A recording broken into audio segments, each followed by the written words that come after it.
Good morning, everyone. This is Greg Oden. I'm the vocal chairman for LMEA, and so excited to have an opportunity to present this video of Dr. Aaron Knodle, who's the director of choral activities at Louisiana Tech, and Ayesha Casie Chetty doing an in-service on building inclusive choirs. I'll be in the chat room, but I hope you enjoy this presentation.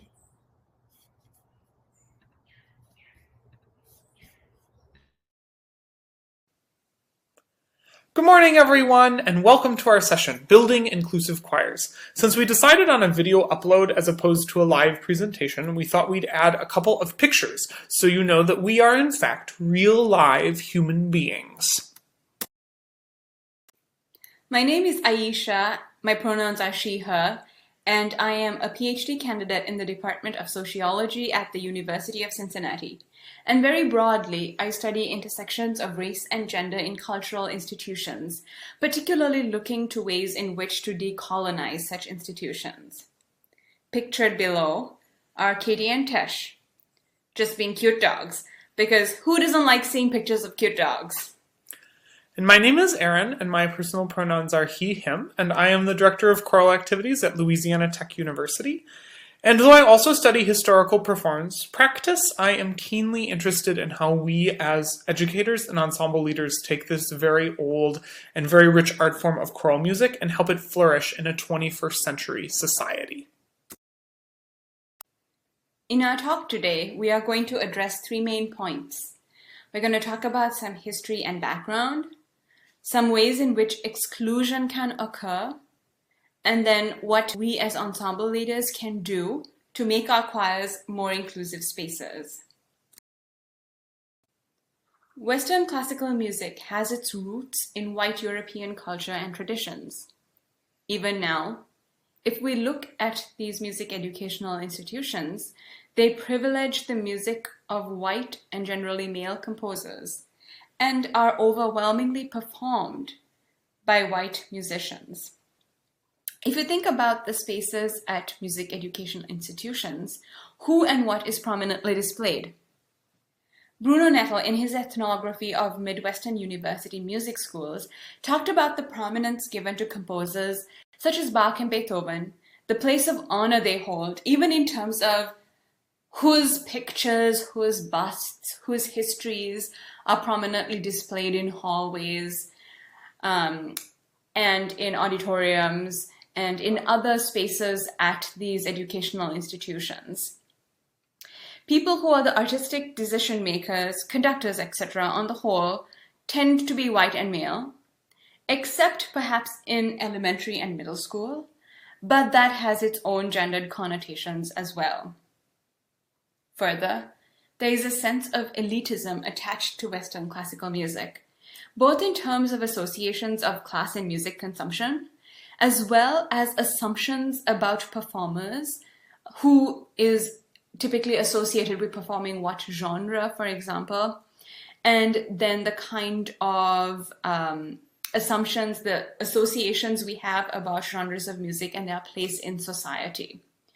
For example, there is a sense of being better or more fancy if we program Bach versus programming some lighter types of classical music or arrangements of popular music. And of course, Western classical music is not monolithic, and I don't at all mean to pit genres against each other, merely to draw attention to the place that Western classical music holds culturally in our society, who this genre elevates, and who gets to participate in it.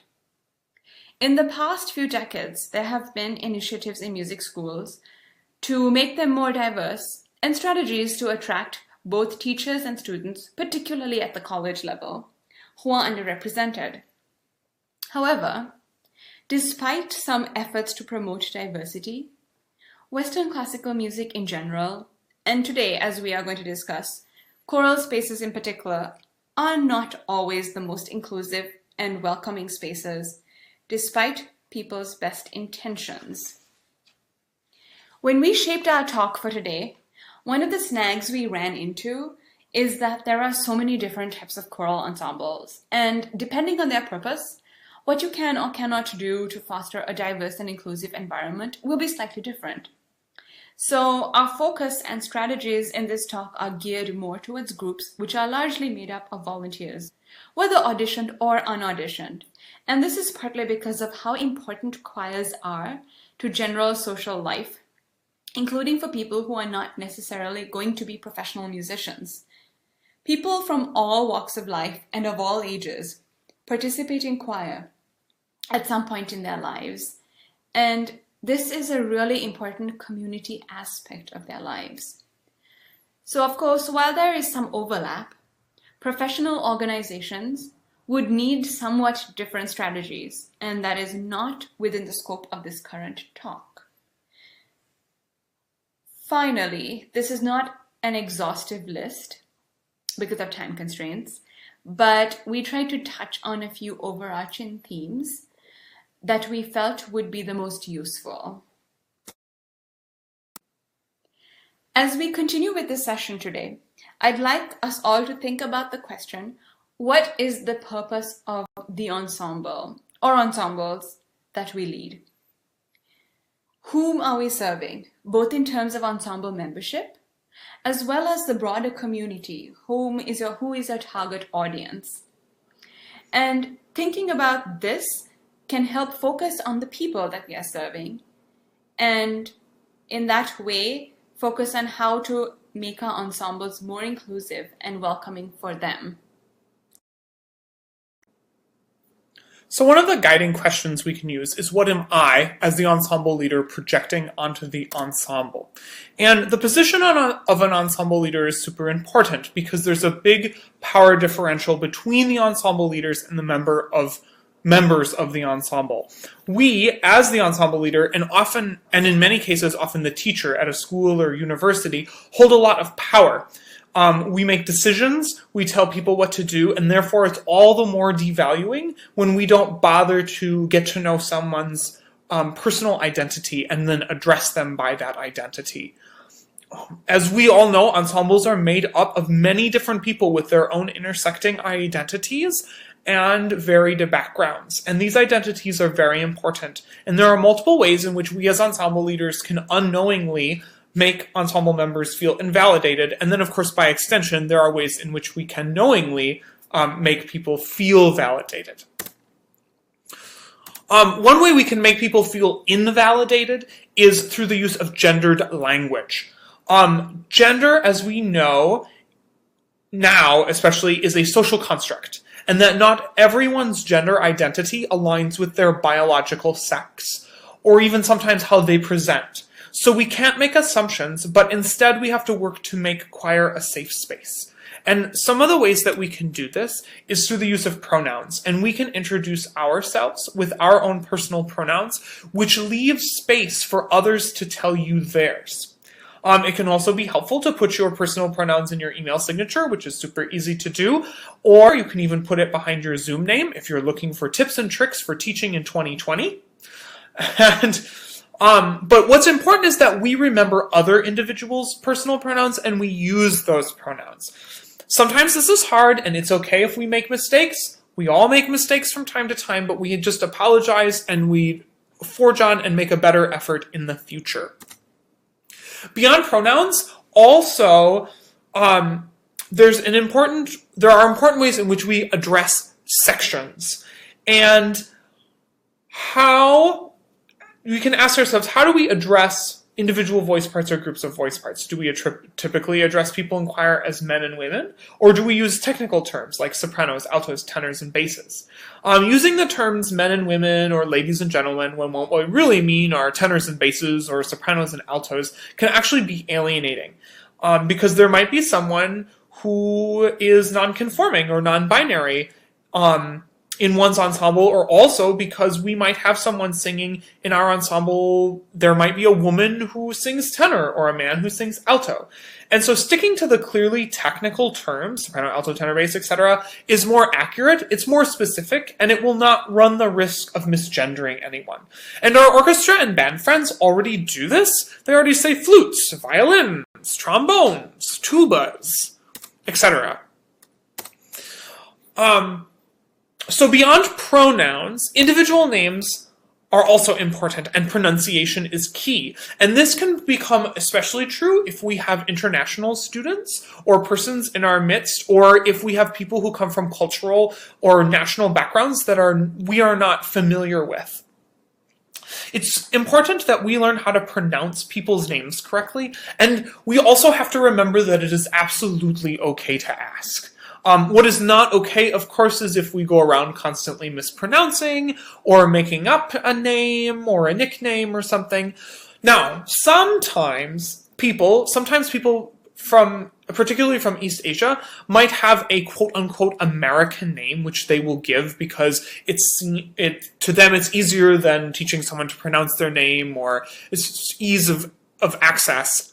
And it is totally okay to use this name, especially if they give it and they say that this is what they prefer to be called, but it really is a show of solidarity to make an attempt to pronounce someone's given name. And as musicians, and particularly as choir directors, we should be able to pronounce words that have sounds in them that are not familiar to us or not in our ears.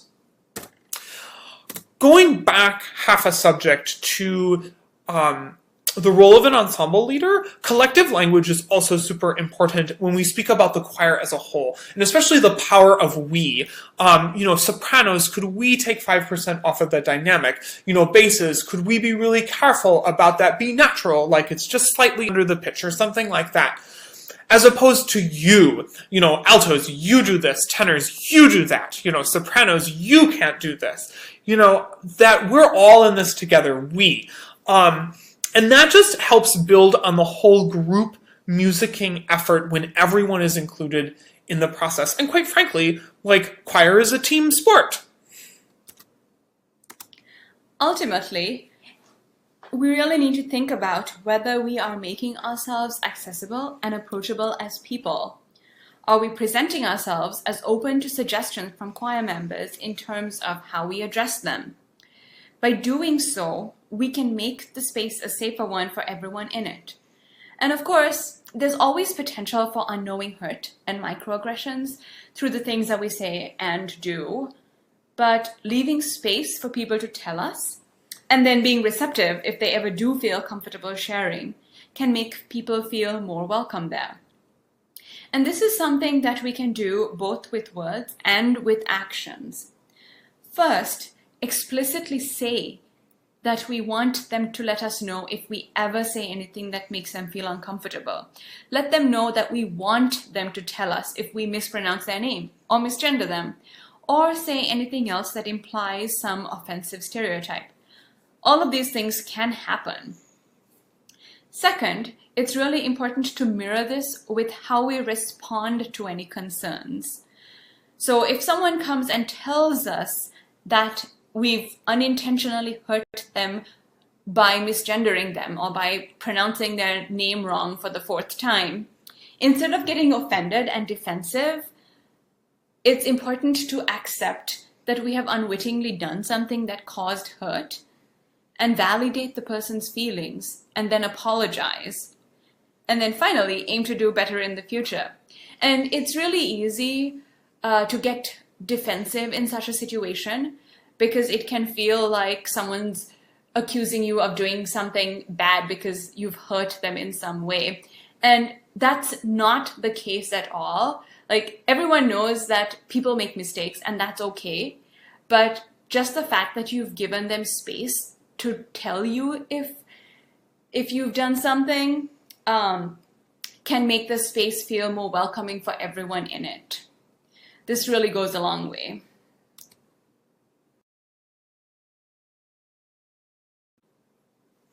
So another one of the guiding questions we can use is who is currently in the space.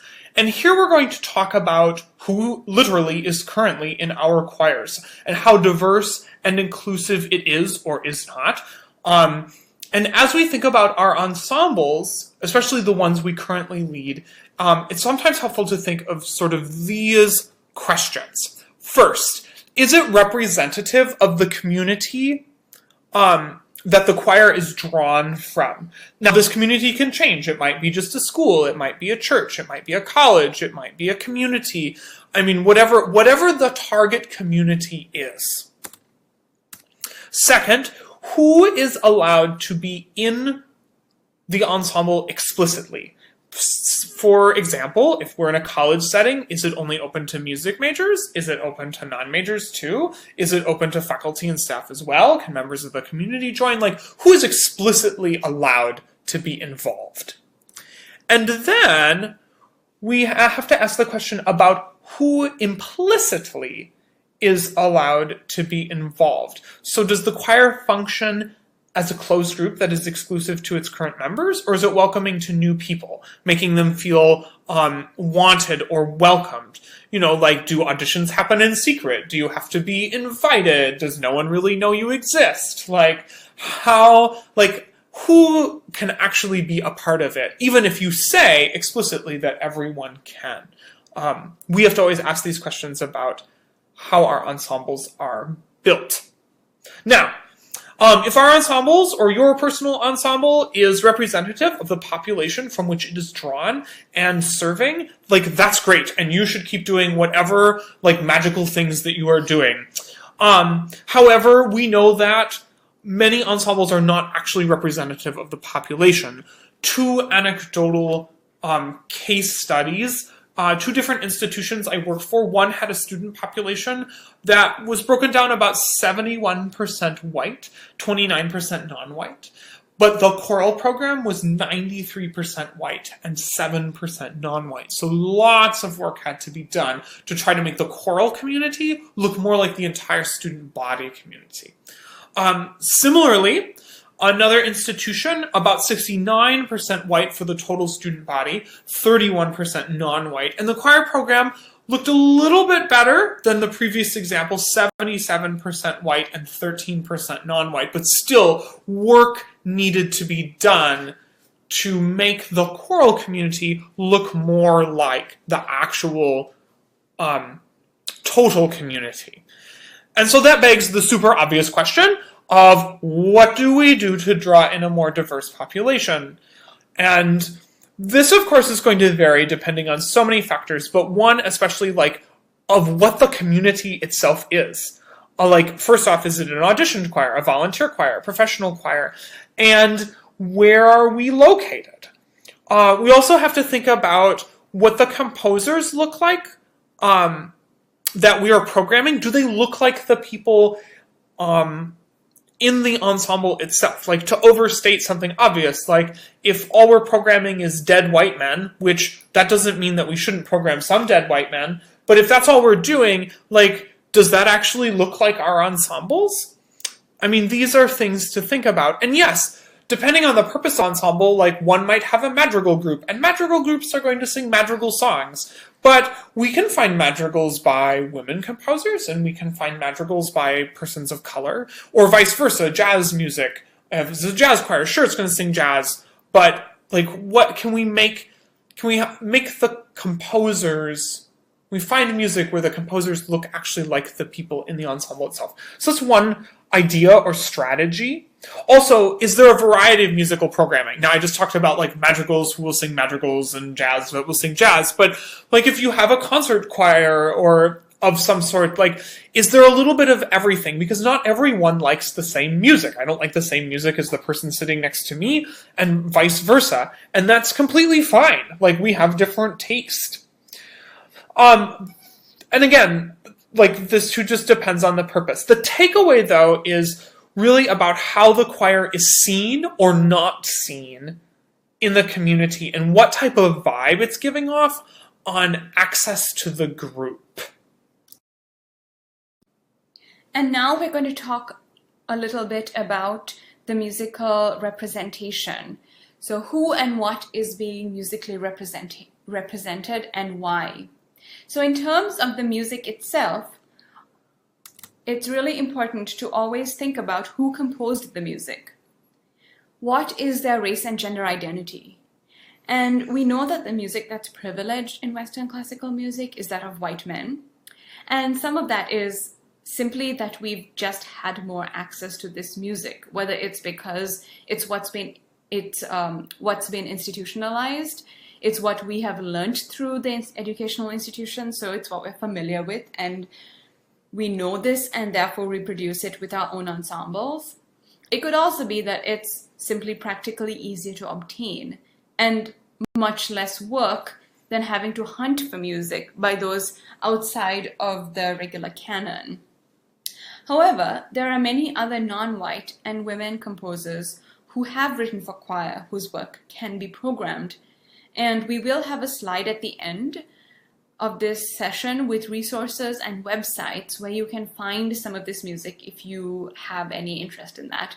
Again, there's no perfect formula. There's no magic ratio of music to program in terms of, say, having 50-50% of works by white and non-white composers, or 50-50 works in a concert by male composers and female composers. It doesn't work like that. But self-reflection about the music that we are programming, why we are programming it, and who is largely being represented is super important. So beyond the music itself, there's also the language within music, and what language is being used within the music. For example, there can be very heteronormative language or racist language or gendered language in the music that we program. This, of course, does not necessarily mean, excuse me, I'm going to cough, and I'm not going to restart the recording. This does not mean that we don't program this music at all. It is simply a call to be aware of the potential for problematic themes within music and to always have conversations about it. For example, if we could take Mozart's Don Giovanni and actually use it to talk about sexual assault. Not only will talking about problematic language within music help with its overall understanding, or your ensemble's understanding of the music, I should say, but it can also make people feel more comfortable if you address it. To ignore something helps tacitly signal that it's acceptable, even if we don't accept it ourselves. So to have a conversation about it signals that we understand that something might be problematic. Music operates in a socio-cultural context, not in a vacuum. Music is created by people who also have their own social identities and their own agendas. And even though there are people who like to think that art is something that is abstract and on a different plane, all of these works have meanings that draw from and interact with the world and society that we live in. Musical idioms, language, semiotics, all within music can all be understood within the context of our social worlds. And now we get back to the question of why do we choose the music that we program? What motivates and drives our programming? And for different people and for different choirs, there will be different reasons. For example, it might be practical reasons such as this might be all the music that our choirs can sing. This might be all the music that we can teach our ensembles in the limited time that we have. Or it could be that this is all the music that we can get our hands on and don't have to pay extra money for. We simply have these scores in the choir library and don't have to use our very limited budget to purchase scores of something different. The main thing, though, is to think about our own rationale for what we select and be aware that we may be doing things that unconsciously perpetuate the status quo. In the same vein, it's super important to be aware of token performances. For example, having a program of all women composers or all composers of color or some other such thing can be very attractive to administrators who want to see some sort of overt attempt at diversity so that they can very proudly tell parents or members of the community that their choral program is doing this wonderful, diverse concert programming. And having such a program that's dedicated to women composers or composers of color is not necessarily a bad thing, or it's not always a bad thing. However, something to be aware of is whether we are only programming women composers, for example, in a special program, or if the music of women composers is a part of our general concert programs. And the other thing to keep in mind is to avoid only programming stereotypical music. So again, for example, if you're doing a program of Black composers, don't only program spirituals and gospels.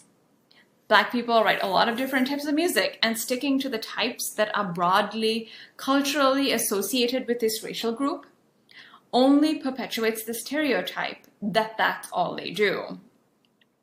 So while this music is great and should be sung, that's, of course, in addition to all of the other wonderful music that's out there. And again, the ideal is for diverse programming to become the norm, not the exception. What we want is for music of a variety of different types of people with different types of identities, different sound worlds to become part of what we know as choral music, and not for one specific type of choral music written by one specific type of set of people to be the norm, and all of the others to be exceptions that are only programmed in special concerts, if at all. So another guiding question is, how is the program itself set up? And when we get a job at a school or an organization to run their choral program or be the assistant director, there are a number of larger structural things that we might simply inherit from our predecessor that are part of how the organization or school is run. Some of these things we may or may not have any real control over. Some we might be able to change right away. Some might take several years to change, and some might never be able to be changed at all. But regardless, it's important to approach all of these structural things, issues, ideas, concepts, with how can I make this program more welcoming and more accessible? One of the ways we can do that is through attire. And the question to ask, is the mandated attire gendered? Some choirs require women, read sopranos and altos, to wear dresses or skirts, and men, read tenors and basses, to wear pants and shirts. Such a requirement can make someone feel alienated, and gendered attire is really not necessary at all. Similarly, requiring people to purchase their own custom attire or identical attire can put undue financial burdens or stress on members who may not have the disposable income to purchase choir-specific attire. To tell a quick story, again, we met two former members of a choral program, both women, who couldn't afford more than one dress, so they were lucky enough to be similarly sized, and they bought one dress and traded off spending time in choir. So one would be in choir one semester, and then the other would be in choir the next semester. And I mean, we didn't get a whole lot of other information about, did they ever ask if there was any, financial scholarships available, or were there any other alternatives? But the story was striking nonetheless, that luckily they loved choir enough to sing in it, but were hampered by the financial obligations of choir itself. So, a very simple solution to the attire issues is to simply require concert black. Also, many professional choirs simply dress in concert black. And as I tell my students, if concert black is good enough for the pros, it is good enough for us. Most people have some type of clothing that falls within these requirements. And even if they have to purchase or borrow something, there is far less pressure, especially because it doesn't have to be identical to anyone else's. Further, when we specify what constitutes as concert black, it's important to, instead of specifying by gender, to just simply list the items and or combinations that are permitted. but to not specify who has to wear what. This allows for uniformity within the choir while also allowing people to express their own gender identity. And what you've been looking at on the screen is literally what appears in my syllabi under concert attire. And students who sing for more than one quarter usually start to laugh after about the second time I talk about what's appropriate or inappropriate, because effectively it has to be black. And so as I go through the thing, if you wear a suit, it has to be black. If you choose to wear a vest, it has to be black. If you choose to wear a dress, and then they finally start shouting, it has to be black! So we're black. Now, some programs have and use robes, and I taught at a high school that used robes, and everyone, robes are robes. But what is worn underneath the robe that shows the legs and the feet below the bottom of the robe can, again, be simply a list of what is acceptable and not a prescription for any specific gender or voice part. So beyond attire, there's also the accessibility of the space itself, as in, where are we rehearsing? Is it ADA accessible? Is it technically on paper ADA accessible, but not in practice very ADA accessible? How convenient is it to actually get to? Is there parking available? Is parking expensive? Is there a bus line or a train line? Some of these things we might not be able to change at all, or that might take years to change. But again, it's about just simply the awareness of where are we rehearsing, and can people get to this space? Is it even easy to find? Is a great question. So beyond the accessibility of space, also rehearsal times come into play. And the question to ask is are we rehearsing at a time when most people in the target community that we're trying to bring into the ensemble able to make it if they wanted to? And the answer might be yes, and it might be no, and there might not be anything we can do about it, but there also might be, and it's worth asking the question.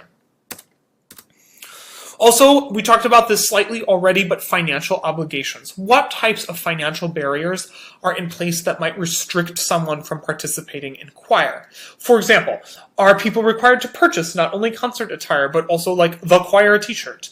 And are they forced to fundraise? Do they have to pay a fee to participate? Are there certain options, special programs that have fees attached, like a show choir or a jazz choir or some traveling group?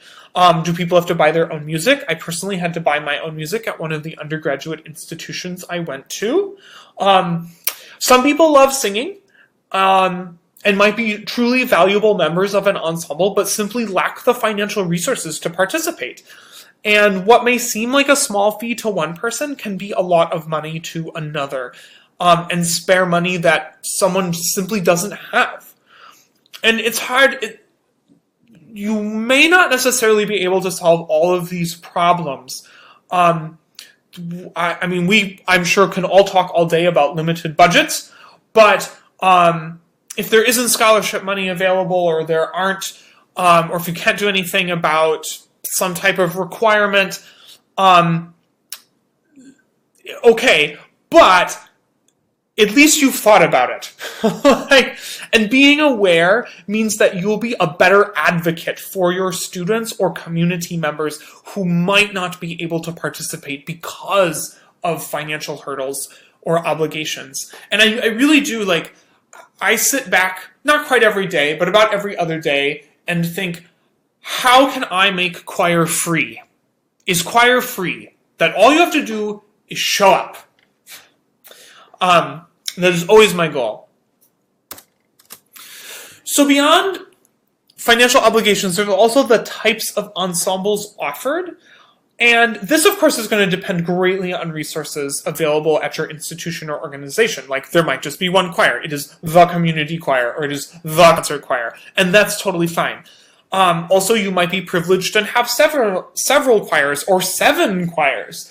And when when you're in a program that's lucky enough to have multiple ensembles, you ask, like, what are those ensembles offering? Like, do I have 7 jazz choirs? Or is there a concert choir and a jazz choir and a madrigal group and a soprano alto group and a tenor bass? And again, it might depend on the student body and resources available, but looking at, are we offering different things for different people who might have different interests?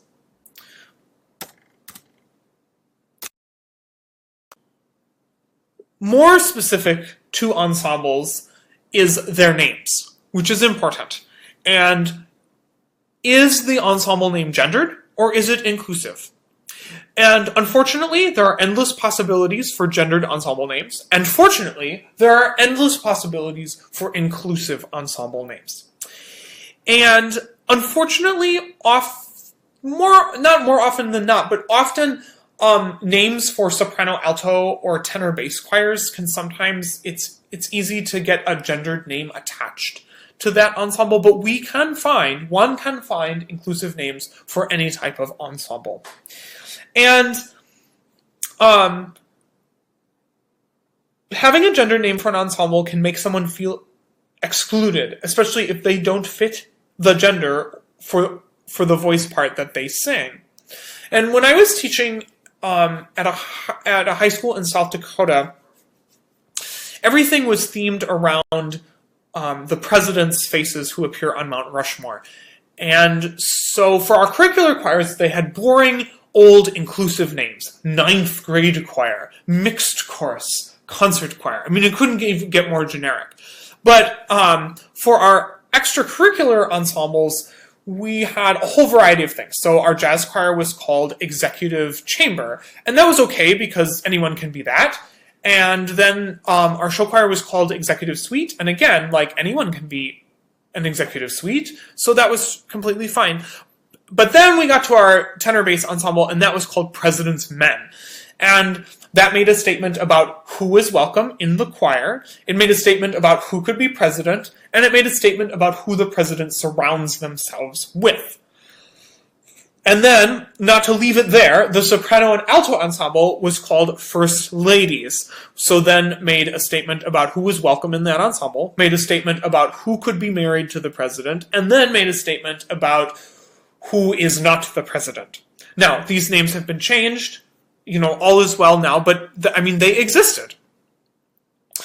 And to tell, or to give another example from from my undergraduate alma mater, Luther College, which I love dearly, their first year tenor bass and soprano alto groups used to have very gendered names. So the soprano alto group was called Picacor, which is translates to something like female warrior choir. And then the tenor bass group was called Norsemen. And within that is Norse men. So Picacor eventually got changed to Aurora, which we'll come back to that, but it went away from explicitly being female warrior choir.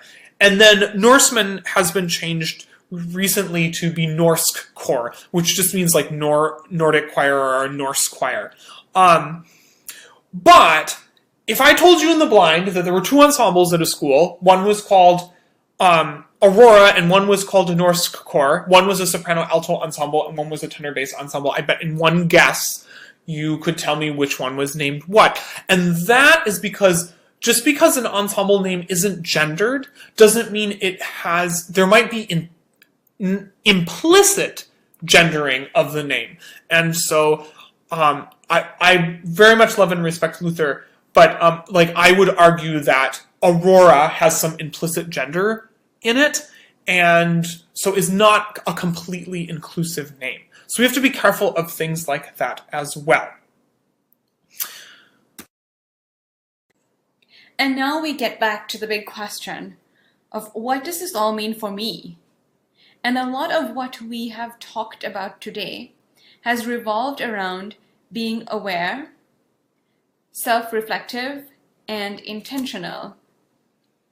There is no perfect way in which to develop a choir, but being aware of the history of the cultural field and the institutions that we are working for, being self-reflective about our own biases and motivations, and then being very intentional about what we do and what we can do to make the space more inclusive and welcoming can get us a lot farther.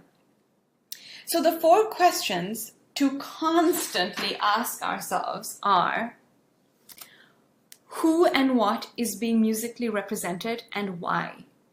Why do we program what we do? What are our motivations? What are our goals, both aesthetic and pedagogical? Who is currently in the space? Do our ensembles look like the communities that they are drawn from and that they are targeting? And if not, how do we draw more people in? What am I projecting onto the ensemble? How am I, as an ensemble leader, presenting myself? And through my words, actions, and body language, how am I making the space welcoming and inclusive? And then finally, how is the program set up? What are the larger structural issues that might make the space less inclusive and welcoming? And what can we do to change anything about it? And of course, again, with larger structural issues, there might not be things that we can do to fix it immediately.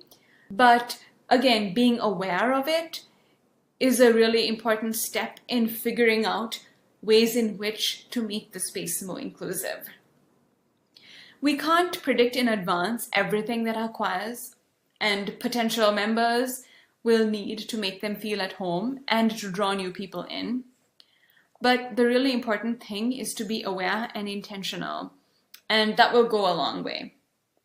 Again, we all make mistakes, we're all human, and in a time of change, particularly if we are trying to change some of our own behaviors, some of our own ingrained behaviors that we've got used to, for example, gendered language, it is very likely that mistakes will happen, and that's okay.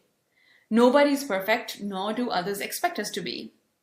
However, choir members will recognize the effort that we are making to make them feel comfortable in this space, and that will just create a better environment for everyone who's in it.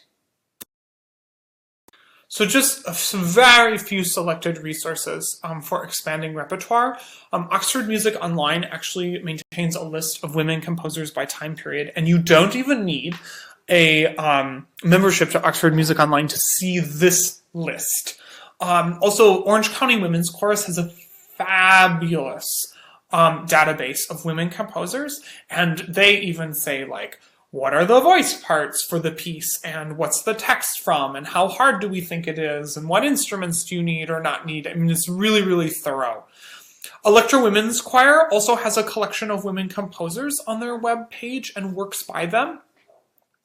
And then there's this is a new list, Beyond Elijah Rock, the Non-Idiomatic Choral Music of Black Composers. Is a fabulous list of exactly what the title says. And there is actually a companion Spotify playlist of much of this music, not all of it, by the exact same name.